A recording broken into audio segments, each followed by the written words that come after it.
Bukannya discontinue, tapi Innova Reborn malah hadir dengan tampilan terbaru. Dia di-upgrade di berbagai sisi dengan upgrade yang cukup signifikan. Tapi mengapa tipe G yang dipilih, bukan tipe V? Ini menarik buat kita bahas. Di saat pabrikan lain mati-matian untuk pindah ke hybrid dan juga ke listrik, tapi Toyota melakukan hal yang cukup menarik di tahun 2025 akhir ini. Toyota melakukan improvement terhadap Innova Reborn tipe G-nya dia. Innova Reborn tipe G mendapatkan improvement ya, Toyota bilangnya improvement. Pertanyaannya, strategi Toyota ini jenius atau keras kepala? Kita akan bahas di video kali ini karena ini menarik banget buat kita bahas. Banyak banget yang nggak sadar bahwa Innova Reborn tipe G yang diesel itu masih ada. Teman-teman aku banyak yang nggak tahu ya, bahkan kayak baru tahu kalau Innova Reborn tipe G yang diesel itu masih diproduksi sampai sekarang. Mereka banyak yang tahu kalau Innova Reborn itu udah discontinue sejak adanya Zenik. Tapi Toyota itu masih upgrade tipe G-nya dia dan masih produksi sampai sekarang. Bisa dibilang Innova Reborn ini mati suri ya, sempat mati kemudian keluar lagi dan di-upgrade sampai sekarang karena peminatnya banyak banget. Kenapa Innova Reborn tipe G ini nggak disuntik mati sama Toyota, nggak dipensiunkan? Karena pasarnya Reborn itu masih besar banget. Dia itu dipakai sama fleet, dipakai travel, dan juga dipakai pengusaha dan beberapa user-user yang ada di daerah. Karena Innova Reborn ini banyak banget pemakaiannya, khususnya di luar kota dan juga di luar Jawa. Karena mereka itu banyak nyari mobil itu untuk kerja ya, dan juga untuk durabilitas, kenyamanan, bukan untuk gaya. Jadi fitur dan lain-lain itu lebih dikesampingkan. Namanya juga bisnis ya. Kalau dia menguntungkan dan banyak yang dibeli, pasti tidak akan dinonaktifkan, pasti akan tetap berjalan. Pertanyaan selanjutnya adalah kenapa kok tipe G? Kenapa kok bukan tipe V? Karena tipe G itu yang paling rasional ya teman-teman. Fiturnya udah secukupnya, biaya produksinya murah, harganya terjangkau, dan perawatannya pasti murah.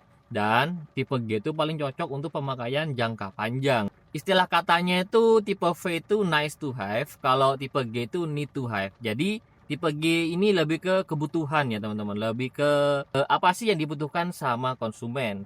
Salah satu yang jadi kunci kenapa Innova Reborn G ini masih banyak banget yang suka.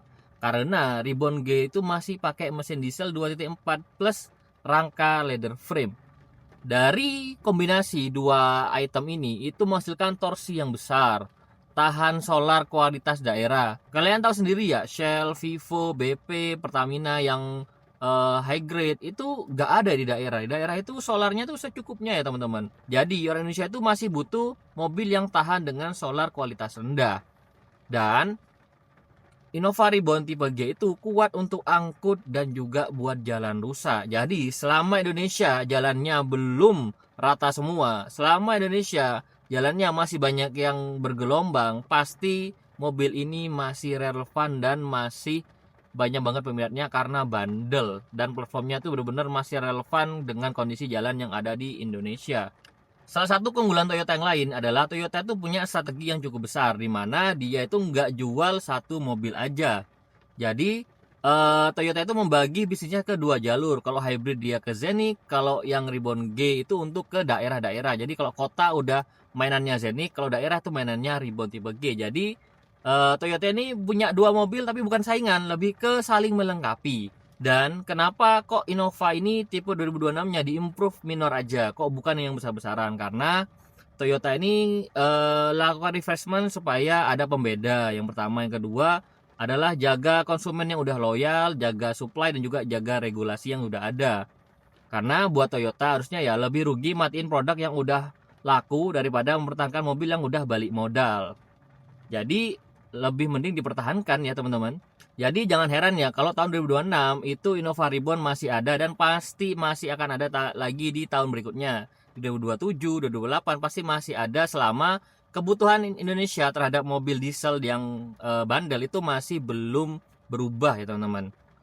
Menurut kalian gimana? Kalian setuju juga dengan video kali ini? Kalau nggak setuju bisa kalian tulis alasan di bawah. Kalau kalian setuju, klik like dan subscribe ya. Itu aja untuk video kali ini. Sampai jumpa di video selanjutnya. Bye.